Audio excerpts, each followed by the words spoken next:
Isang araw, nagmamaneho sa Cuba, aking nakita, babaeng saksakan ng ganda. Sinundan ko ang kotseng sinasakyan niya.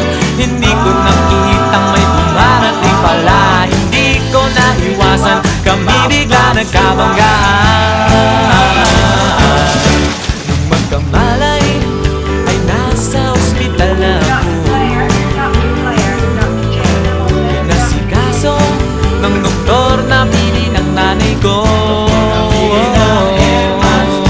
Biglang-bigla na lang Alin, nasa langit na ba ako? Alin, nasa langit na ba ako? Mama, kayo po ba si San Pedro?